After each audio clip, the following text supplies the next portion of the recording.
Phoenix Audio presents. And I looked, and behold, a pale horse, and his name that sat upon him was Death, and hell followed with him, and power was given unto them over the fourth part of the earth, to kill with sword, and with hunger, and with the beasts of the earth. Book of Revelation, chapter 6, verse 8. There have been many related sequential coincidences all throughout my life, incidents that by themselves would have led nowhere. Statistically, the odds against the same or a related sequence of events happening to one individual are astronomically high. It is this series of incidents that have convinced me that God has had a hand in my life. I do not believe in fate. I do not believe in accidents. I cannot and will not accept the theory that long sequences of unrelated accidents determine world events. It is inconceivable that those with power and wealth would not band together with a common bond, a common interest, and a long-range plan to decide and direct the future of the world. For those with the resources to do otherwise would be totally irresponsible. I know that I would be the first to organize a conspiracy to control the outcome of the future if I were such a person and a conspiracy did not yet exist.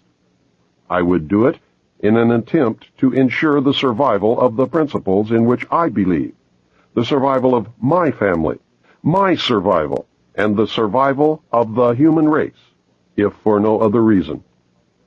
I believe, therefore, that a grand game of chess is being played on a level that we can barely imagine, and we are the pawns. Pawns are valuable only under certain circumstances, and are frequently sacrificed to gain an advantage. Anyone who has studied military strategy is familiar with the concept of sacrifice.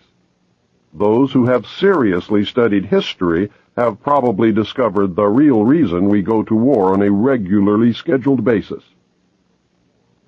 My research has shown, at this point, that the future laid out for us may be just about impossible to change. I do not agree with the means by which the powerful few have chosen for us to reach the end. I do not agree that the end is where we should end at all. But unless we can wake the people from their sleep, nothing short of civil war will stop the planned outcome. I base that statement not on defeatism, but on the apathy of the majority of the American people.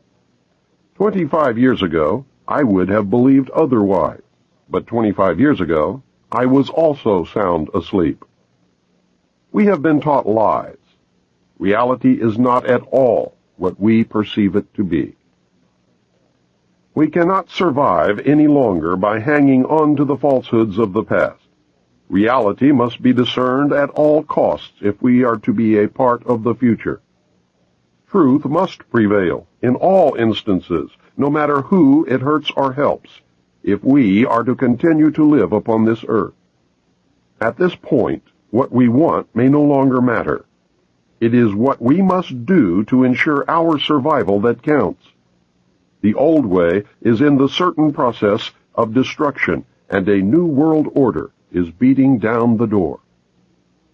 I fear for the little ones, the innocents, who are already paying for our mistakes. There exists a great army of occupationally orphaned children. They are attending government-controlled daycare centers. There are latchkey kids who are running wild in the streets, and the lopsided, emotionally wounded children of single welfare mothers, born only for the sake of more money in the monthly check. Open your eyes and look at them, for they are the future.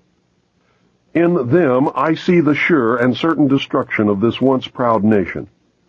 In their vacant eyes, I see the death of freedom. They carry with them a great emptiness, and someone will surely pay a great price for their suffering. If we do not act in concert with each other and ensure that the future becomes what we need it to be, then we will surely deserve whatever fate awaits us. I believe with all my heart that God put me in places and in positions throughout my life so that I would be able to deliver this warning to His people. I pray that I have been worthy and that I have done my job. From the time a person leaves its mother's womb, its every effort is directed toward building, maintaining, and withdrawing into artificial wombs various sorts of substitute protective devices or shells. The objective of these artificial wombs is to provide a stable environment for both stable and unstable activity, to provide a shelter for the evolutionary processes of growth and maturity, in effect, survival, to provide security for freedom, and to provide defensive protection for offensive activity. This is equally true of both the general public and the elite. However, there is a definite difference in the way each of these classes go about the solution of problems. The primary reason why the individual citizens of a country create a political structure is a subconscious wish or desire to perpetuate their own dependency relationship of childhood. Simply put, they want a human God to eliminate all risk from their life, pat them on the head, kiss their bruises, put a chicken on every dinner table, clothe their bodies, tuck them into bed at night, and tell them that everything will be all right when they wake up in the morning. This public demand is incredible, so the human God, the politician, meets incredibility with incredibility by promising the world and delivering nothing. So who is the bigger liar, the public or the Godfather? This public behavior is surrender born of fear, laziness, and expediency. It is the basis of the welfare state as a strategic weapon, useful against a disgusting public. Most people want to be able to subdue and or kill other human beings which disturb their daily lives, but they do not want to have to cope with the moral and religious issues which such an overt act on their part might raise. Therefore, they assign the dirty work to others, including their own children, so as to keep the blood off their own hands. They rave about the humane treatment of animals, and then sit down to a delicious hamburger from a whitewashed slaughterhouse down the street and out of sight. But even more hypocritical, they pay taxes to finance a professional association of hitmen, collectively called politicians, and then complain about corruption in government. Again, most people want to be free to do things, but they are afraid to fail. The fear of failure is manifested in irresponsibility, and especially in delegating those personal responsibilities to others where success is uncertain or carries possible or created liabilities which the person is not prepared to accept. They want authority, but they will not accept responsibility or liability. So they hire politicians to face reality for them. The people hire the politicians so that the people can, 1, obtain security without managing it. 2, obtain action without thinking about it. 3, inflict theft, injury, and death upon others without having to contemplate either life or death.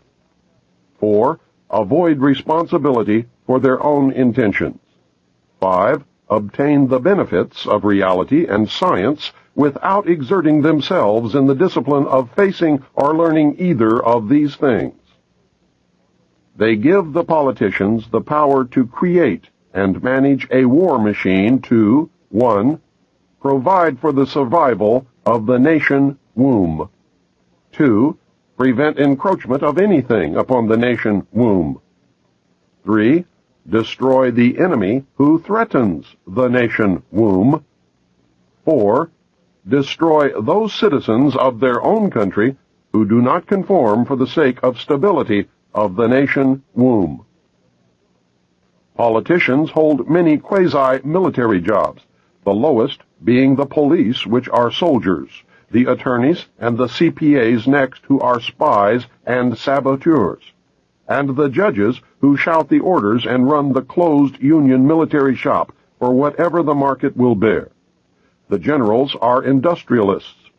The presidential level of commander-in-chief is shared by the international bankers. The people know that they have created this farce and financed it with their own taxes, but they would rather knuckle under than be the hypocrite. Thus, a nation becomes divided into two very distinct parts, a docile subnation and a political subnation. The political subnation remains attached to the docile subnation, tolerates it, and leeches its substance until it grows strong enough to detach itself and then devour its parent. Human beings are machines, levers which may be grasped and turned, and there is little real difference between automating a society and automating a shoe factory. Factor 1. As in every social system approach, stability is achieved only by understanding and accounting for human nature. A failure to do so can be, and usually is, disastrous. As in other human social schemes, one form or another of intimidation, or incentive, is essential to the success of the draft. Physical principles of action and reaction must be applied to both internal and external subsystems. To secure the draft, individual brainwashing, programming, and both the family unit and the peer group must be engaged and brought under control. Factor 2. Father. The man of the household must be housebroken to ensure that Junior will grow up with the right social training and attitudes. The advertising media, etc., are engaged to see to it that father-to-be is compliant before or by the time he is married. He is taught that he either conforms to the social notch cut out for him or his sex life will be hobbled and his tender companionship will be zero. He is made to see that women demand security more than logical, principled, or honorable behavior. By the time his son must go to war, father, with jelly for a backbone, will slam a gun into Junior's hand before father will risk the censure of his peers or make a hypocrite of himself by crossing the investment he has in his own personal opinion or self-esteem. Junior will go to war, or father will be embarrassed. So Junior will go to war, the true purpose notwithstanding. Factor 3. Mother. The female element of human society is ruled by emotion first and logic second. In the battle between logic and imagination, imagination always wins. Fantasy prevails. Maternal instinct dominates, so that the child comes first and the future comes second. A woman with a newborn baby is too starry-eyed to see a wealthy man's cannon fodder or a cheap source of slave labor. A woman must, however, be conditioned to accept the transition to reality when it comes, or sooner. As the transition becomes more difficult to manage, the family unit must be carefully disintegrated, and state-controlled public education and state-operated child care centers must become more common and legally enforced so as to begin the detachment of the child from the mother and father at an earlier age. Inoculation of behavioral drugs can speed the transition for the child. Factor 4. Junior. The emotional pressure for self-preservation during the time of war and the self-serving attitude of the common herd that have an option to avoid the battlefield is all of the pressure finally necessary to propel Johnny off to war. Their quiet blackmailings of him are the threats: no sacrifice, no friends, no glory, no girlfriend. Factor 5. Sister. And what about Junior's sister? She is given all the good things of life by her father and taught to expect the same from her future husband regardless of the price. Factor 6. Cattle. Those who will not use their brains are no better off than those who have no brains. And so this mindless school of jellyfish, father, mother, son, and daughter, become useful beasts of burden or trainers of the same. So now you know. You can see every step that the elite have taken in their war to control this once great nation. You can see the steps that will be taken in the future. You can no longer pretend innocence. Your denial of the conspiracy will fall on deaf ears. This tape is part of the education that will give Americans the weapons needed in the coming months and years of hardship as the New World Order struggles to be born. Truths cannot be negated or shrugged away.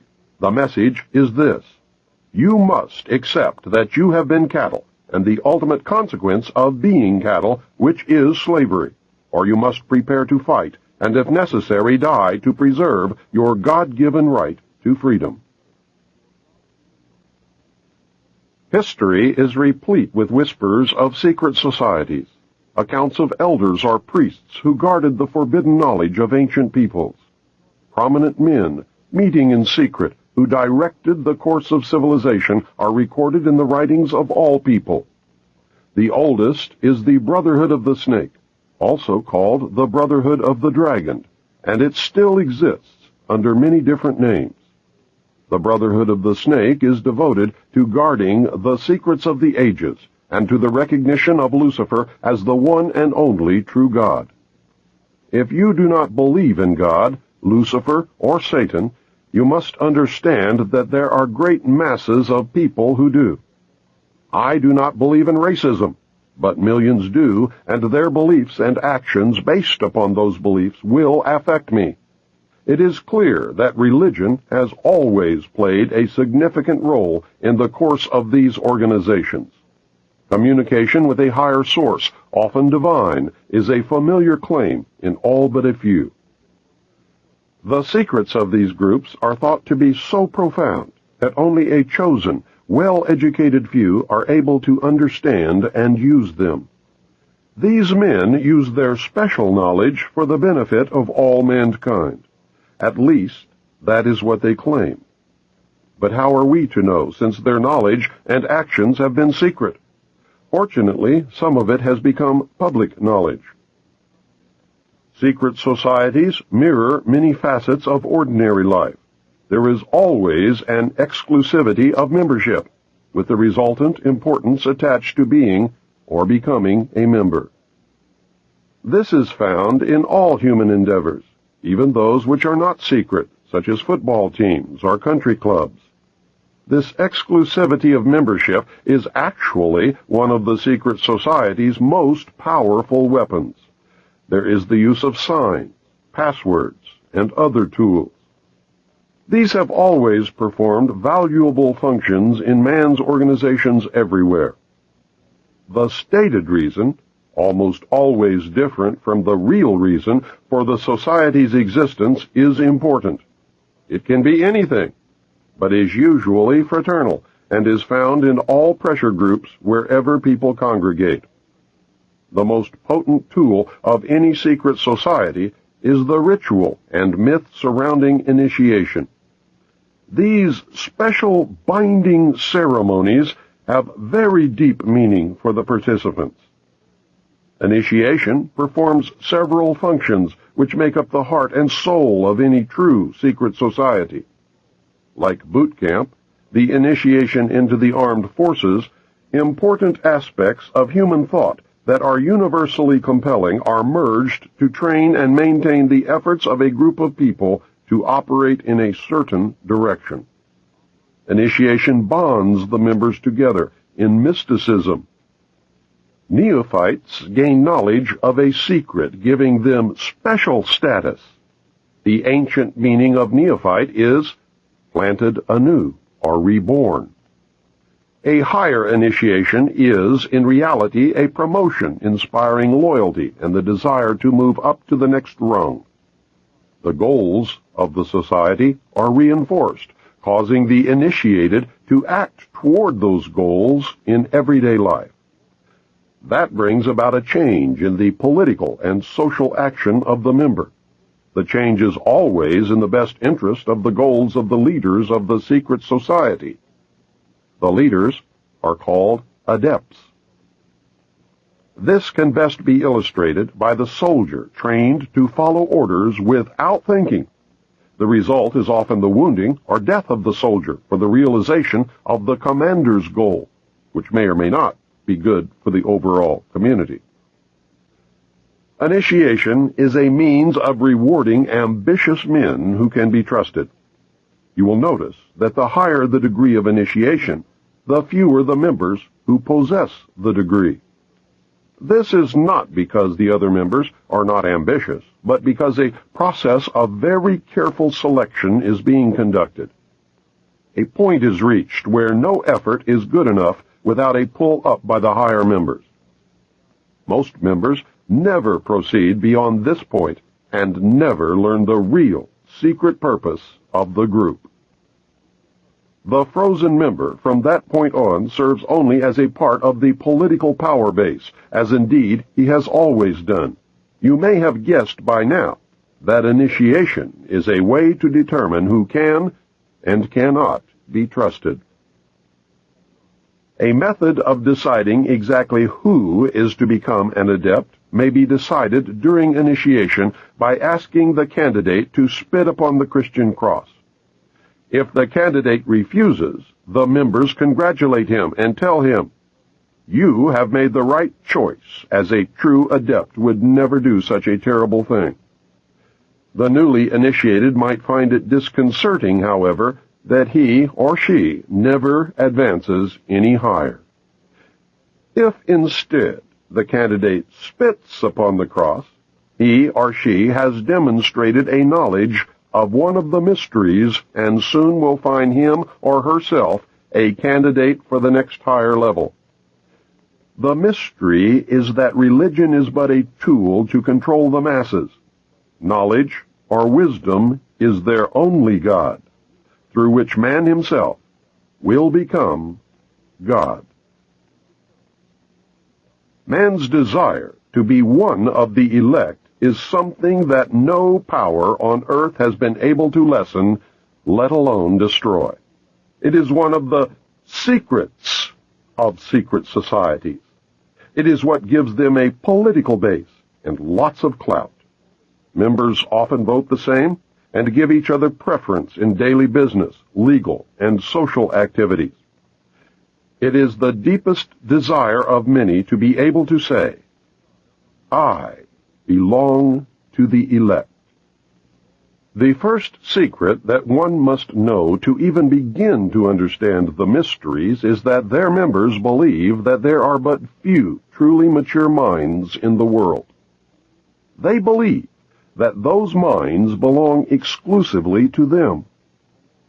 The philosophy that follows is the classic secret society view of humanity.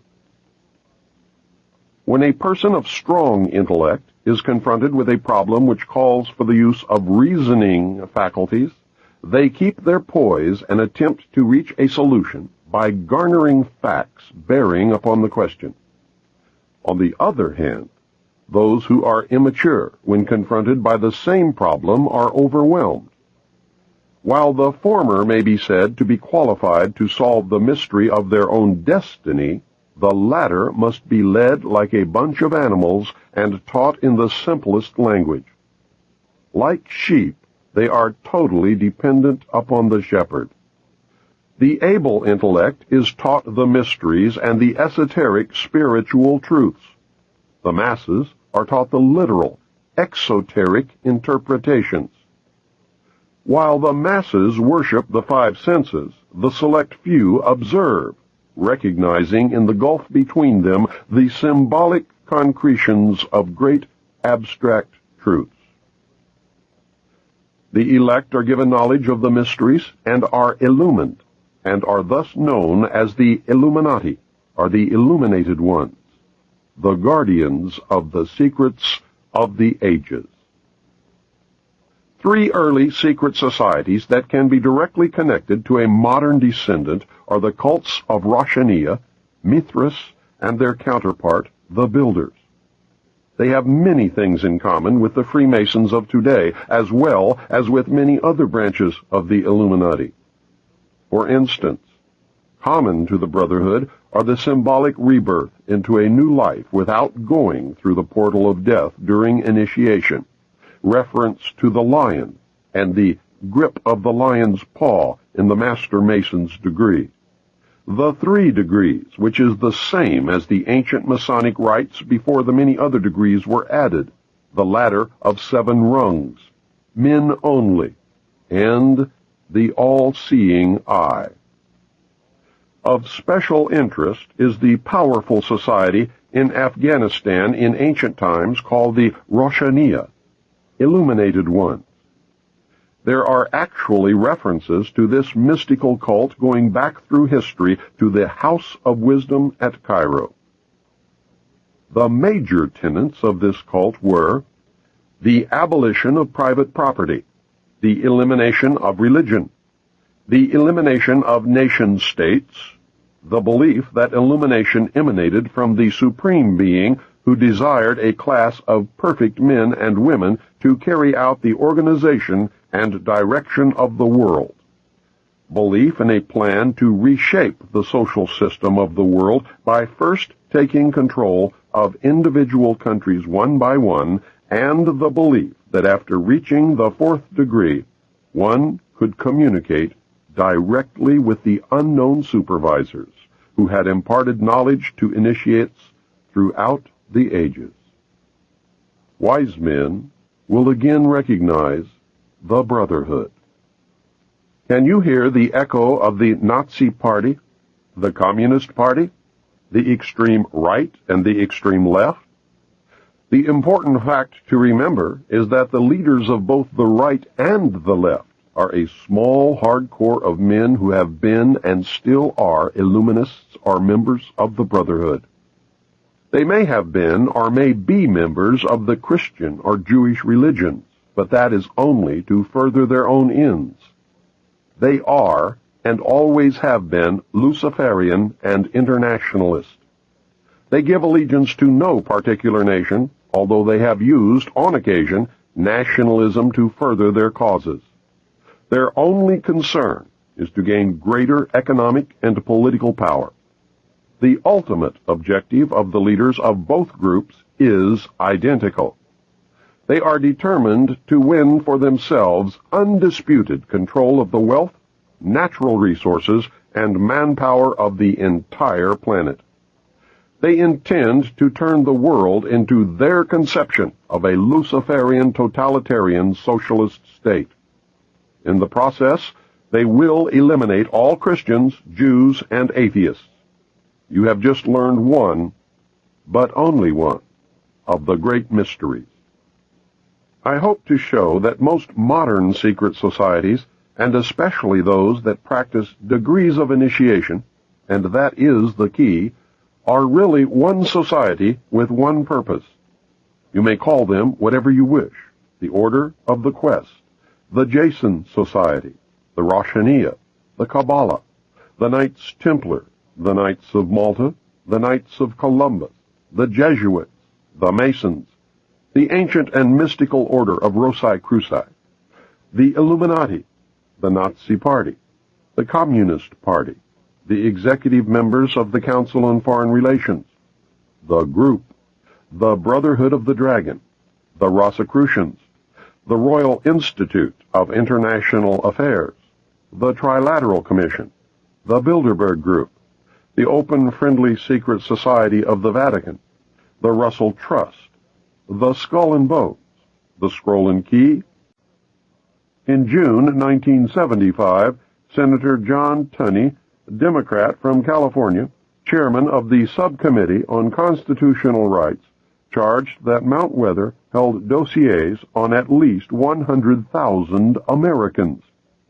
He later alleged that the Mount Weather computers described as the best in the world can obtain millions of pieces of additional information on the personal lives of American citizens simply by tapping the data stored at any of the other 96 federal relocation centers.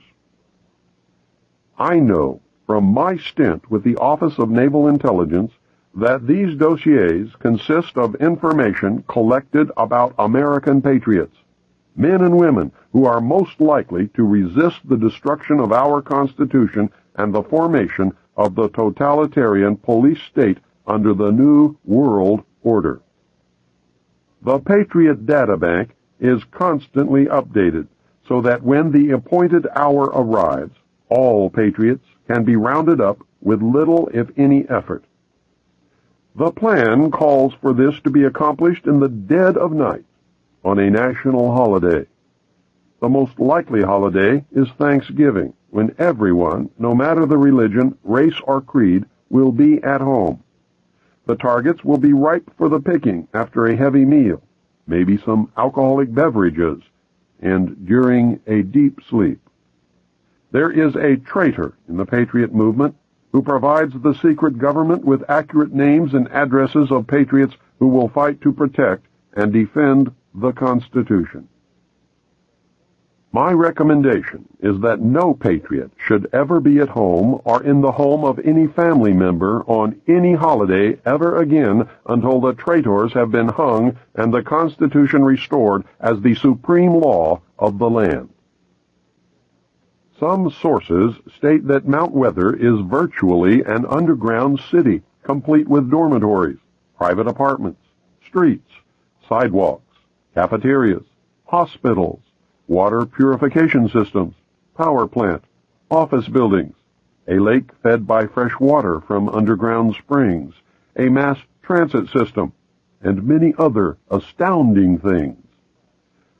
Several disturbing facts emerge when one researches Mount Weather. One is the conclusion that a complete parallel government exists at the site. 9 federal departments exist there: agriculture, commerce, health, education, and welfare, housing and urban development, interior, labor, state, transportation, and the Treasury. Apparently, at least 5 federal agencies are also in residence: Federal Communications Commission, Selective Service, Federal Power Commission, the Civil Service Commission, and the Veterans Administration. 2 privately owned corporations have offices at Mount Weather: the Federal Reserve and the United States Post Office. There is also an office of the Presidency. What makes all this upsetting is that there is a president and a complete set of cabinet officers in residence at Mount Weather. Who are they, and who appointed them? Where is such a thing provided for in the Constitution of the United States of America? Mount Weather is the operational center, the hub of over 96 other underground federal relocation centers scattered across the United States.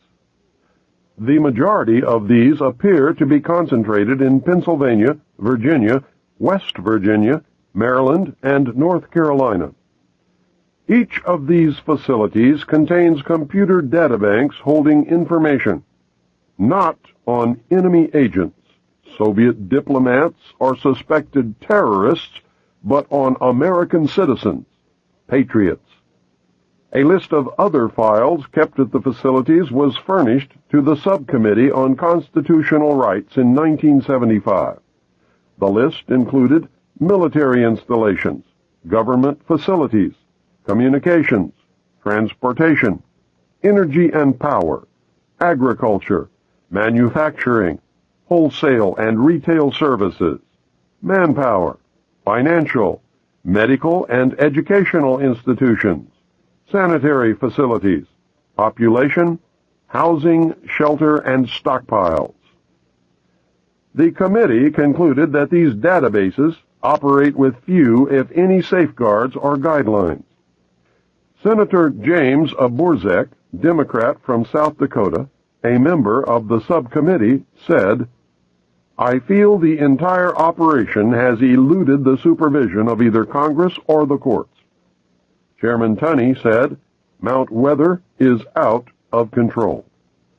Nothing was done by Congress to rectify the situation, however, and Mount Weather remains out of control. Former high-level officials from Mount Weather agree that the base at Mount Weather is much more than any standby government facility or storage center for the preservation of records. They describe it as an actual government in waiting. We do not merely store essential information. The facility attempts to duplicate the vital functions of the executive branch of the administration. As stated previously, according to my research, this includes a president and all cabinet members actually in residence. Protocol even demands that subordinates address them as Mr. President or Mr. Secretary. Most of these mysterious appointees have held their positions through several administrations. We just act on the orders of the President in national emergencies, said one former Mount Weather official. The Federal Preparedness Administration, known as FPA, in its 1974 annual report stated that studies conducted at Mount Weather involve the control and management of domestic political unrest where there are material shortages such as food riots, or in strike situations where the FPA determines that there are industrial disruptions and other domestic resource crises. The report states that the bureaucracy at Mount Weather invokes what it calls civil crises management. Officials who were at Mount Weather and who have furnished us with data say that during the 1960s, the complex was actually prepared to assume certain governmental powers at the time of the 1961 Cuban Missile Crisis and the assassination of President Kennedy in 1963.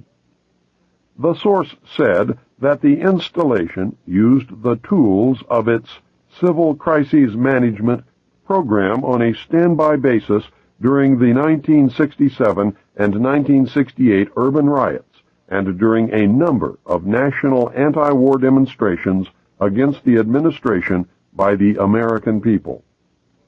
Daniel J. Cronin, who was the assistant director for the FPA, outlined a massive surveillance and manipulation program that is directed against the American population on a continuing basis. The FPA has organized an impressive armament of resources and equipment. Mr. Cronin described in an interview his agency's attitude toward its wide-ranging surveillance program. "We try to monitor situations," he said, "and get to them before they become emergencies. No expenses spared in the monitoring program." He cited reconnaissance satellites, local and state police intelligence reports, and law enforcement agencies of the federal government as examples of the resources available to the FPA for information gathering. The only document that I was able to find that attempts to outline some of the statutory authority of Mount Weather is Executive Order 11490. It was drafted by General George A. Lincoln, former director for the Office of Emergency Preparedness, which preceded the FPA, and was signed into law by President Nixon in October of 1969. Executive Order 11490 superseded Executive Order 11051, signed on October 2, 1962, by President Kennedy. Kennedy's order used the language, "Whereas national preparedness must be achieved, as may be required to deal with increases in international tension with limited war or with general war, including attack upon the United States." Nixon's order began, "Whereas our national security is dependent upon our ability to assure continuity of government at every level in any national emergency-type situation that might conceivably confront the nation." Nixon has deleted any reference to war, imminent attack, and general war from the order and replaced them with the phrase, during any emergency that might conceivably occur. Nixon's order, which is the one in effect today, allows the government, in the form of FEMA, to suspend the Constitution for literally any reason they decide to call a national emergency. I cannot find a plan or executive order anywhere which outlines any procedure or allowance for the restoration of the Constitution after a national emergency has ended. This leads to the obvious conclusion that no restoration of the Constitution is contemplated or desired by those in power. In 1975, Senator Tunney expressed concern when he said, "We know from what we've heard in the press that 15,000 names were being maintained by the Federal Bureau of Investigation for detention in an emergency. We also know that the Internal Revenue Service had its files on individual taxpayers. We know that the CIA had their Operation Chaos, and that the National Security Agency has the records of conversations that have been intercepted electronically. My question is this. Is there anyone, like yourself, General Bray, that is in control of the overall access to this data if it is maintained in a relocation site?" And your answer, as I understood it, is no. Then he continued, "General Bray, I must say that I still don't know who's in control of these relocation centers. You say you don't have that knowledge, and still we don't know from the 3 witnesses that we had here today that they had information as to who has control of those centers." "I am not at liberty," Bray answered, "to describe precisely what is the role and the mission and the capability that we have at Mount Weather or at any other precise location. I firmly believe that our continuity of government program has not provided continuity at all, but has been the instrument for discontinuing open and democratic government, and that the very program designed to protect Americans has actually been turned against us." There's a guy by the name of Buster Horton. He's a member of FEMA, and he's a member of the interdepartmental unit which is empowered in the event of a national security emergency to become the unelected national government, a sort of FEMA secret government, so to speak. A pretext for invoking those emergency measures can be found almost daily in the newspapers. It can be anything from the suspension of debt payments by the high bureaus of American countries to mass runs on United States commercial banks. And that's an issue, by the way, that was being handled personally by the National Security Council and Brent Scowcroft. To food shortages, to the drug war. The whole bit, anything, any disaster emergency declared at all, even including the oil spill from the Exxon tanker in Alaska. If the president had declared a national emergency, that could have triggered it. Any instability in the Middle East. Anything, in fact. And they've already tested their capabilities in April 1984 with Rex 84A, and that was designed to test the readiness of the United States civilian and military agencies to respond to serious national security crises. Now, the executive order that will implement this, the Executive Order 11051, details responsibilities to the Office of Emergency Planning, or FEMA. It gives authorization to put all executive orders into effect in times of national emergency declared by the President, increased international tension, or economical or financial crises. Note that it covers domestic crises but does not even mention war or nuclear attack. Now, the only thing that has to happen for FEMA to be able to implement all the executive orders, emergency executive orders, is for the President to declare a national emergency of any type, as long as it's a national emergency. Executive Order 10995 provides for the takeover of the communications media. Executive Order 10997 provides for the takeover of all electric, power, petroleum, gas, fuels, and minerals. Executive Order 10988 provides for the takeover of food resources and farms. Executive Order 10999 provides for the takeover of all modes of transportation, control of highways, seaports, and etc. Executive Order 11,000 provides for mobilization of all civilians into work brigades under the government supervision. Executive Order 11001 provides for governmental takeover of all health, education, and welfare functions. Executive Order 11002 designates the Postmaster General to operate a national registration of all persons. Executive Order 11003 provides for the government to take over airports and aircraft. Executive Order 11004 provides for the Housing and Finance Authority to relocate communities, designate areas to be abandoned, and establish new locations for populations. Executive Order 11005 provides for the government to take over railroads, inland waterways, and public storage facilities.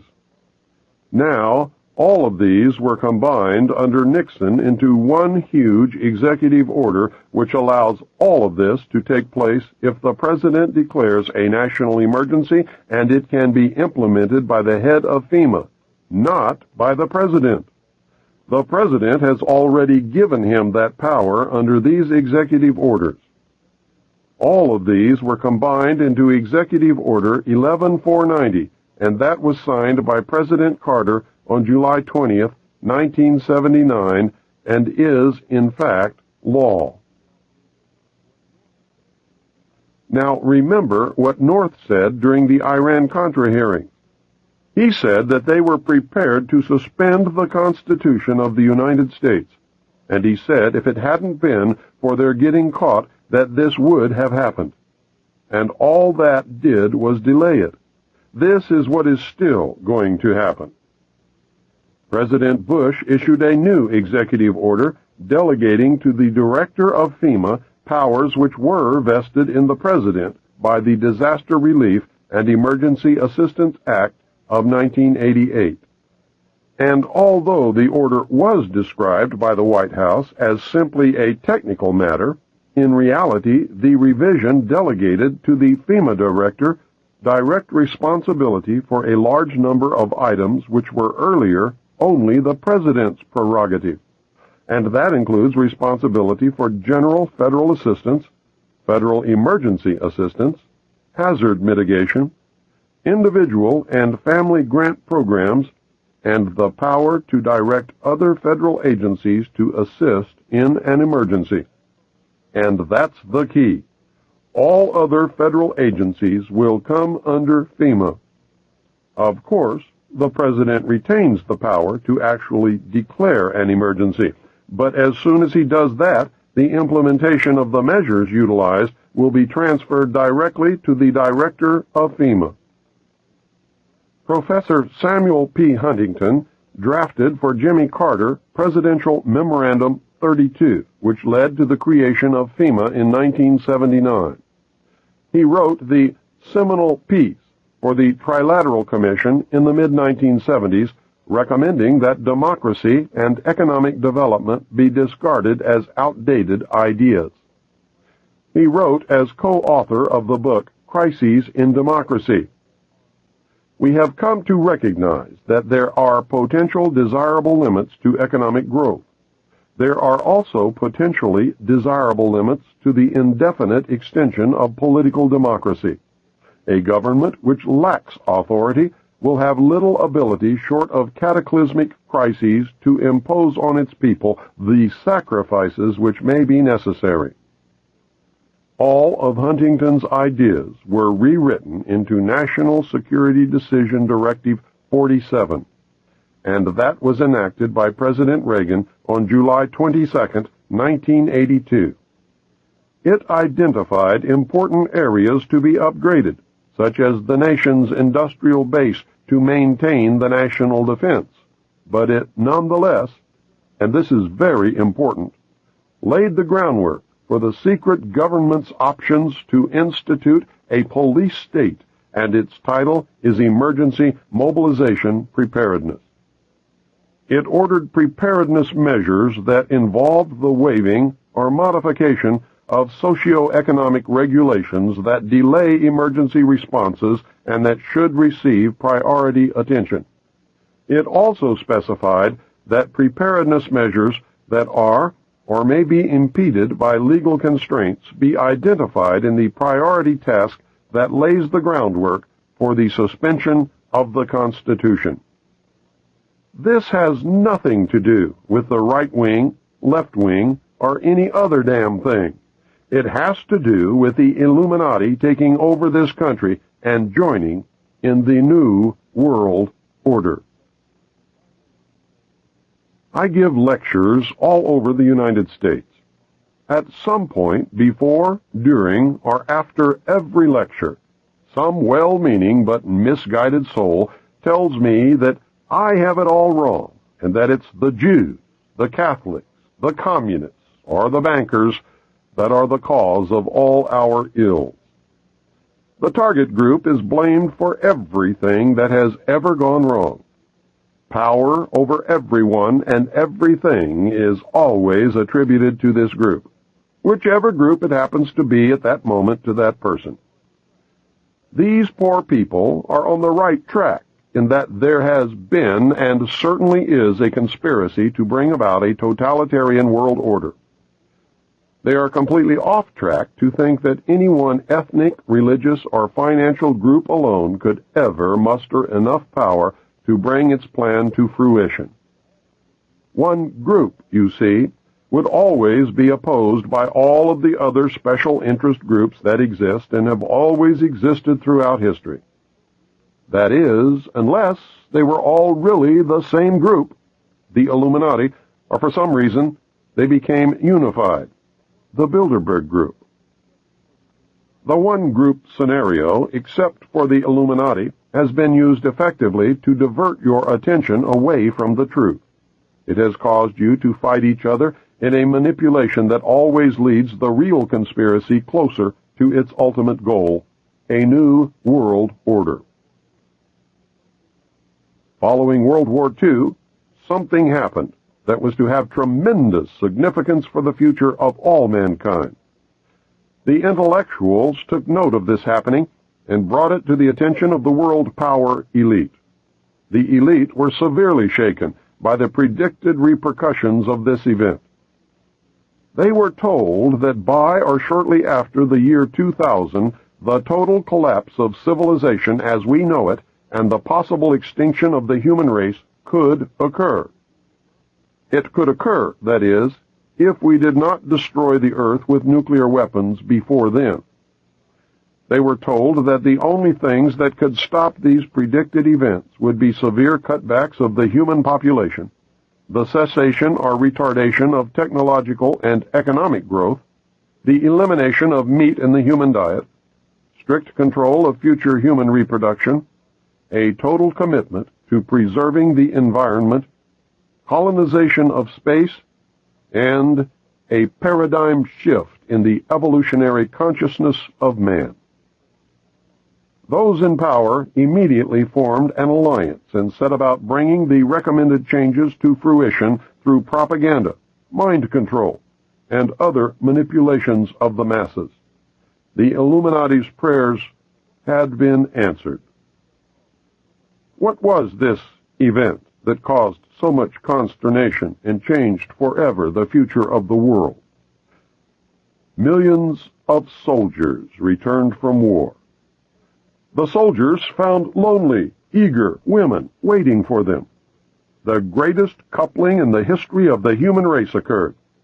The result was everyone born between 1941 and 1955 and the children that they would eventually produce. It was me. and you, and everyone who lives today. It was the great worldwide baby boom. It was the culmination of all men's efforts to survive through history. It was modern medicine, better diets, heat in winter, pure running water, and proper disposal of sewage. It was the point in history when the birth rate so exceeded the death rate that the world's population doubled between 1957 and 1990. It was the most wonderful time in the history of the world, but it was also the worst. It signaled the end of man's most precious achievement. An alliance of all of the powers on earth, open and hidden, decided that individual freedoms could no longer be tolerated. In late 1951, E.B. became ill. Medical personnel had been unable to determine the cause of E.B.'s illness and had no background from which to draw. E.B.'s system was chlorophyll-based, and he processed food into energy much the same as plants.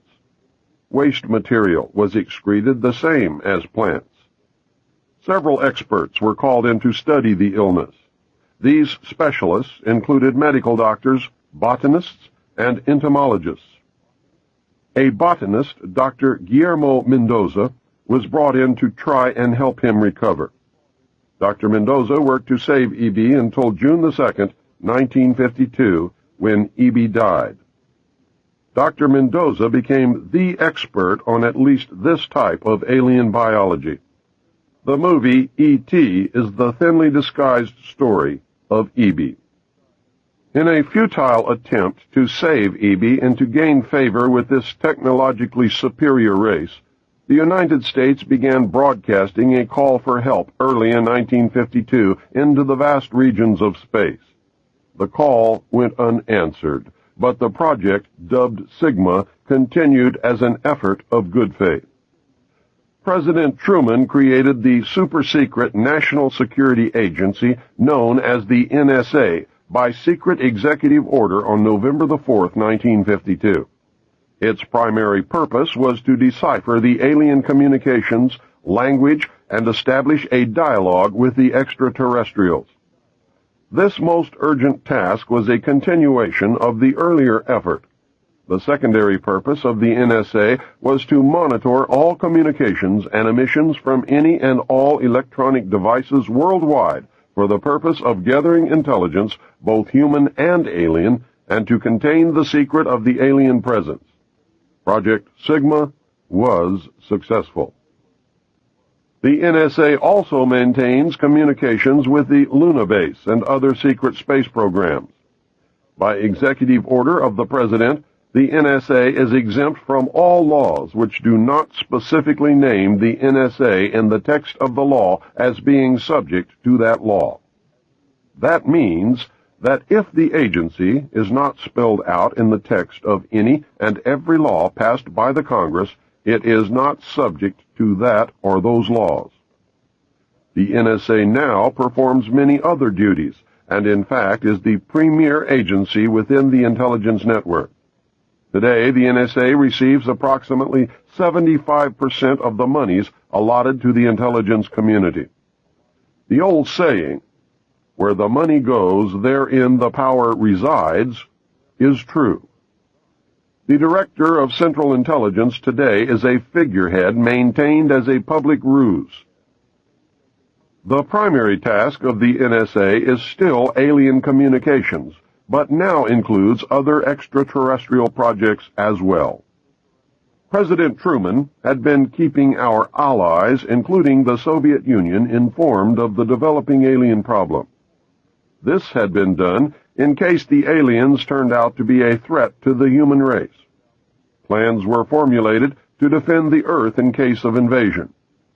Great difficulty was encountered in maintaining international secrecy.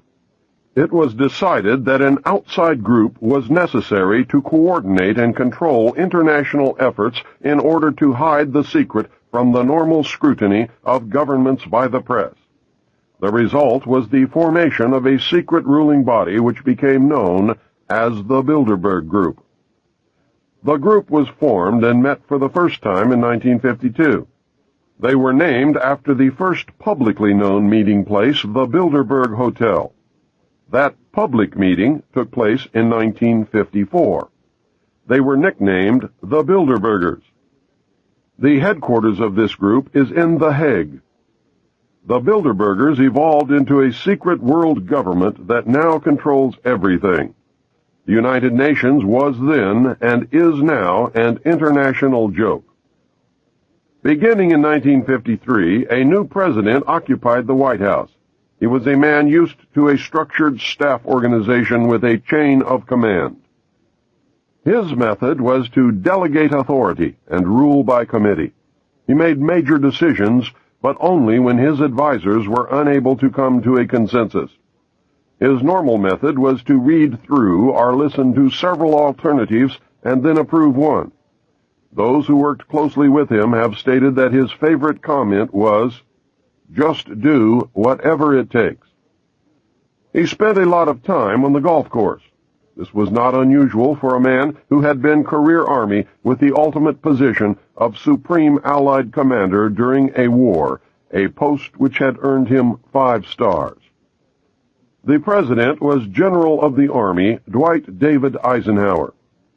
During his first year in office, 1953, at least 10 more crashed discs were recovered along with 26 dead and 4 live aliens. Of the 10, 4 were found in Arizona, 2 in Texas, 1 in New Mexico, 1 in Louisiana, 1 in Montana, and 1 in South Africa. There were hundreds of sightings. Eisenhower knew that he had to wrestle and beat the alien problem. He knew that he could not do it by revealing the secret to the Congress. Early in 1953, the new president turned to his friend and fellow member of the Council on Foreign Relations, Nelson Rockefeller. Eisenhower and Rockefeller began planning the secret structure of alien task supervision, which was to become a reality within 1 year. The idea for MJ-12 was thus born. It was Nelson's uncle, Winthrop Aldrich, who had been crucial in convincing Eisenhower to run for president. The whole Rockefeller family, and with them, the Rockefeller empire, had solidly backed Ike. Eisenhower belonged heart and soul to the Council on Foreign Relations and the Rockefeller family. Asking Rockefeller for help with the alien problem was to be the biggest mistake Eisenhower ever made for the future of the United States and maybe for humanity. Within 1 week of Eisenhower's election, he had appointed Nelson Rockefeller chairman of a Presidential Advisory Committee on Government Organization. Rockefeller was responsible for planning the reorganization of the government, something he had dreamed of for many years. New Deal programs went into one single cabinet position called the Department of Health, Education, and Welfare. When the Congress approved the new cabinet position in April 1953, Nelson was named to the post of Undersecretary to Ovida Culp Hobby. In 1953, astronomers discovered large objects in space which were tracked moving toward the Earth. It was first believed that they were asteroids. Later evidence proved that the objects could only be spaceships. Project Sigma intercepted alien radio communications. When the objects reached the Earth, they took up a very high geosynchronous orbit around the equator. There were several huge ships, and their actual intent was unknown. Project Sigma and a new project, Plato, through radio communications using the computer binary language, were able to arrange a landing that resulted in face-to-face contact with alien beings from another planet. This landing took place in the desert. The movie Close Encounters of the Third Kind is a fictionalized version of the actual events. Project Plato was tasked with establishing diplomatic relations with this race of space aliens. A hostage was left with us as a pledge that they would return and formalize a treaty. In the meantime, a race of humanoid aliens landed at Homestead Air Force Base in Florida and successfully communicated with the United States government. This group warned us against the race orbiting the equator and offered to help us with our spiritual development. They demanded that we dismantle and destroy our nuclear weapons as the major condition. They refused to exchange technology, citing that we were spiritually unable to handle the technology we already possessed. These overtures were rejected on the grounds that it would be foolish to disarm in the face of such an uncertain future. There was no track record to read from. It may have been an unfortunate decision. A third landing at Muroc, now Edwards Air Force Base, took place in 1954. The base was closed for 3 days, and no one was allowed to enter or leave during that time. The historical event had been planned in advance. Details of a treaty had been agreed upon. Eisenhower arranged to be in Palm Springs on vacation. On the appointed day, the president was spirited to the base. The excuse was given to the press that he was visiting a dentist. Witnesses to the event have stated that 3 UFOs flew over the base and then landed. Anti-aircraft batteries were undergoing live-fire training, and the startled personnel actually fired at the crafts as they passed overhead. Luckily, the shells missed, and no one was injured. President Eisenhower met with the aliens on February the 20th, 1954, and a formal treaty between the alien nation and the United States of America was signed. We then received our first alien ambassador from outer space. He was the hostage that had been left at the first landing in the desert. His name and title was His Omnipotent Highness Krill. In the American tradition of disdain for royal titles, he was secretly called Original Hostage Krill. Shortly after this meeting, President Eisenhower suffered a heart attack. 4 others present at the meeting were Franklin Allen of the Hearst newspapers, Edwin Norse of Brookings Institute, Gerald Light of Metaphysical Research fame, and Catholic Bishop McIntyre of Los Angeles. Their reaction was judged as the microcosm of what the public reaction might be. Based upon this reaction, it was decided that the public could not be told. Later studies confirmed the decision as sound. An emotionally revealing letter written by Gerald Light spells it out in chilling detail. It reads, "My dear friend, I have just returned from Muroc. The report is true, devastatingly true. I made the journey in company with Franklin Allen of the Hearst papers and Edwin Norse of Brookings Institute, who was Truman's erstwhile financial advisor, and Bishop McIntyre of Los Angeles. Keep these names confidential for the present, please. When we were allowed to enter the restricted section, after about 6 hours in which we were checked out on every possible item, event, incident, and aspect of our personal and public lives, I had the distinct feeling that the world had come to an end with fantastic realism. For I have never seen so many human beings in a state of complete collapse and confusion as they realized that their own world had indeed ended with such finality as to beggar description. The reality of other plane aeroforms is now and forever removed from the realms of speculation and made a rather painful part of the consciousness of every responsible scientific and political group. During my 2 days' visit, I saw 5 separate and distinct types of aircraft being studied and handled by our Air Force officials, with the assistance and permission of the Etherians. I have no words to express my reactions. It has finally happened. It is now a matter of history. President Eisenhower, as you may already know, was spirited over to Muroc one night during his visit to Palm Springs recently, and it is my conviction that he will ignore the terrific conflict between the various authorities and go directly to the people via radio and television, if the impasse continues much longer. From what I could gather, an official statement to the country is being prepared for delivery about the middle of May.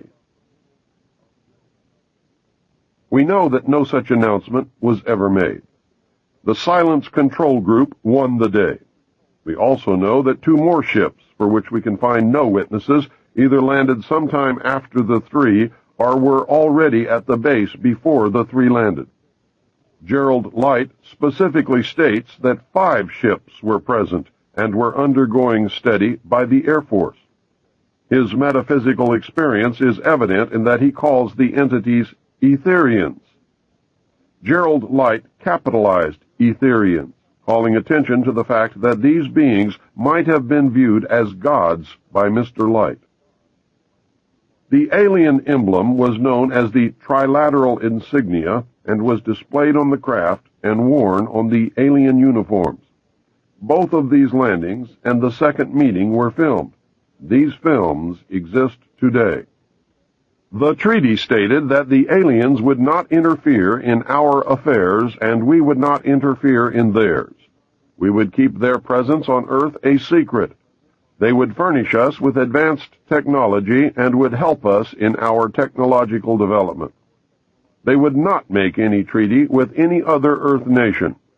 They could abduct humans on a limited and periodic basis for the purpose of medical examination and monitoring of our development, with the stipulation that the humans would not be harmed, would be returned to their point of abduction, would have no memory of the event, and that the alien nation would furnish Majesty 12 with a list of all human contacts and abductees on a regularly scheduled basis. It was agreed that each nation would receive the ambassador of the other for as long as the treaty remained in force. It was further agreed that the alien nation and the United States would exchange 16 personnel with the purpose of learning of each other. The alien guests would remain on Earth. The human guests would travel to the alien point of origin for a specified period of time, then return, at which point a reverse exchange would be made. A reenactment of this event was dramatized in the movie Close Encounters of the Third Kind. A tip-off to who works for whom can be determined by the fact that Dr. J. Allen Hynek served as the technical advisor for the film. I noticed that the top-secret report containing the official version of the truth of the alien question, entitled Project Grudge, which I read while in the Navy, was co-authored by Lieutenant Colonel Friend and Dr. J. Allen Hynek, who was cited as a Central Intelligence Agency asset attached to Project Grudge. Dr. Hynek, the one who debunked many legitimate UFO incidents when he functioned as the scientific member of the very public Project Blue Book. Dr. Hynek is the man responsible for the infamous "it was only swamp gas" statement. It was agreed that bases would be constructed underground for the use of the alien nation, and that 2 bases would be constructed for the joint use of the alien nation and the United States government. Exchange of technology would take place in the jointly occupied bases. These alien bases would be constructed under Indian reservations in the Four Corners area of Utah, Colorado, New Mexico, and Arizona, and one would be constructed in an area known as Dreamland. Dreamland was built in the Mojave Desert near or in a place called Yucca. I cannot remember if it was Yucca Valley, Yucca Flat, or Yucca Proving Ground, but Yucca Valley is what I always seem to want to say. More UFO sightings and incidents occur in the Mojave Desert of California than any other place in the world. So many, in fact, that no one even bothers to make reports. Anyone who ventures into the desert to talk to the residents will be astounded by the frequency of activity and with the degree of acceptance demonstrated by those who have come to regard UFOs as normal. According to the documents that I read, all alien areas are under complete control of the Naval Department. All personnel who work in these complexes receive their checks from the Navy through a subcontractor. The checks never make reference to the government or the Navy. Construction of the bases began immediately, but progress was slow. Large amounts of money were made available in 1957, work continued on the Yellow Book. Project Red Light was formed, and experimentation in test-flying alien craft was begun in earnest. A super top-secret facility was built at Groom Lake in Nevada in the midst of the weapons test range. It was codenamed Area 51. The installation was placed under the Department of the Navy, and all personnel required a Q clearance as well as executive approval. This is ironic due to the fact that the President of the United States does not have clearance to visit this site. The alien base and exchange of technology actually took place in an area codenamed Dreamland above ground, and the underground portion was dubbed the Dark Side of the Moon. According to the documentation that I read, at least 600 alien beings actually resided full-time at this site, along with an unknown number of scientists and CIA personnel. Due to the fear of implantation, only certain people were allowed to interface with the alien beings, and those personnel were and are watched and monitored continuously. The Army was tasked to form a super-secret organization to furnish security for the alien task projects. This organization became the National Reconnaissance Organization based at Fort Carson, Colorado. The specific teams trained to secure the projects were called Delta. Lieutenant Colonel James Bogreitz was a Delta Force commander. A second project, codenamed Snowbird, was promulgated to explain away any sightings of the red light crafts as being Air Force experiments. The Snowbird crafts were manufactured using conventional technology and were flown for the press on several occasions. Project Snowbird was also used to debunk legitimate public sightings of alien craft. Project Snowbird was very successful, and reports from the public declined steadily until recent years.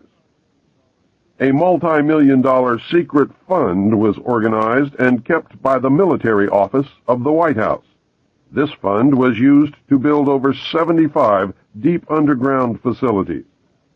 Presidents who asked were told the fund was used to build deep underground shelters for the president in case of war. Only a few were built for the president. Millions of dollars were used to build top-secret alien bases as well as top-secret dumb, deep underground military bases. President Johnson used this fund to build a movie theater and pave the road on his ranch. He had no idea of its true purpose. The secret White House Underground Construction Fund was set up in 1957 by President Eisenhower. The funding was obtained from Congress under the guise of construction and maintenance of secret sites where the president could be taken in case of military attack, presidential emergency sites. The sites are literally holes in the ground deep enough to withstand a nuclear blast and are outfitted with state-of-the-art communications equipment. To date, there are more than 75 sites spread around the country which were built using the money from this fund. The Atomic Energy Commission has built at least an additional 22 underground sites. The location and everything to do with these sites were and are considered and treated as top secret. The money was and is in control of the military office of the White House and was and is laundered through so circuitous a web that even the most knowledgeable spy or accountant cannot follow it. By secret executive memorandum NSC 5510, Eisenhower had preceded NSC 5412/1 to establish a permanent committee, to be known as Majesty 12, to oversee and conduct all covert activities concerned with the alien question. There were 19 members of Majesty 12. The first rule of Majesty 12 was that no order could be given and no action could be taken without a majority vote of 12 in favor, thus Majority 12. Orders issued by Majesty 12 became known as Majority 12 directives. This group was made up over the years of the top officers and directors of the Council on Foreign Relations and later the Trilateral Commission.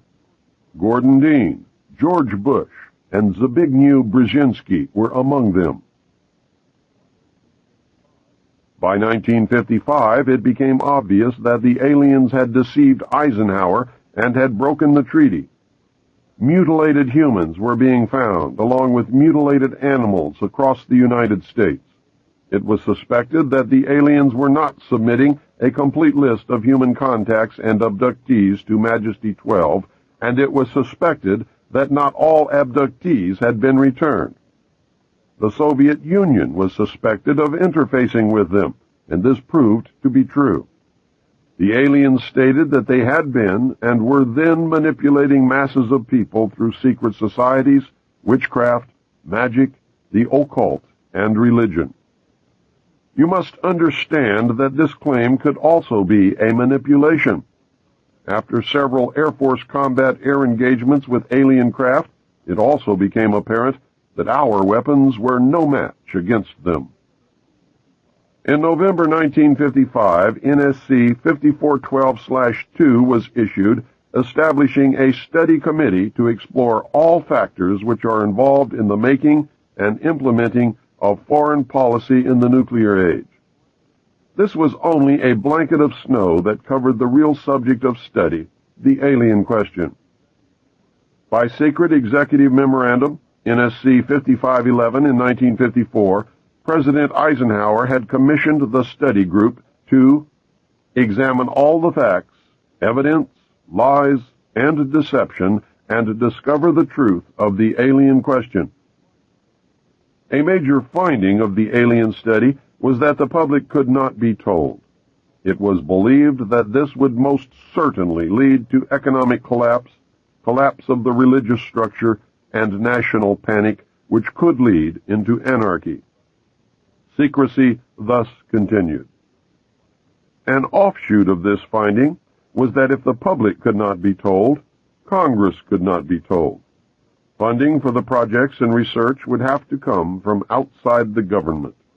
In the meantime, money was to be obtained from the military budget and from Central Intelligence Agency confidential, non-appropriated funds.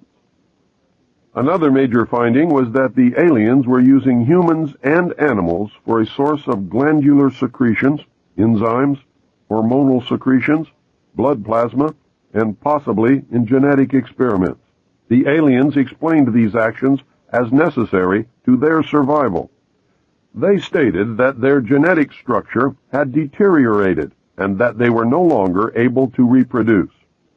They stated that if they were unable to improve their genetic structure, their race would soon cease to exist. We looked upon their explanations with extreme suspicion. Since our weapons were literally useless against the aliens, Majesty 12 decided to continue friendly diplomatic relations until such time as we were able to develop a technology which would enable us to challenge them on a military basis. Overtures would have to be made to the Soviet Union and other nations to join forces for the survival of humanity. A symposium was held in 1957, which was attended by some of the great scientific minds then living. They reached the conclusion that by or shortly after the year 2000, the planet would self-destruct due to increased population and man's exploitation of the environment without any help from God or the aliens. By secret executive order of President Eisenhower, the Jason scholars were ordered to study this scenario and make recommendations from their findings. The Jason Society confirmed the findings of the scientists and made 3 recommendations called Alternatives 1, 2, and 3. Alternative 1 was to use nuclear devices to blast holes in the stratosphere from which the heat and pollution could escape into space.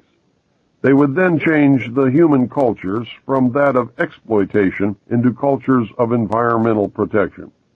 Of the 3, this was decided to be the least likely to succeed due to the inherent nature of man and the additional damage the nuclear explosions would themselves create.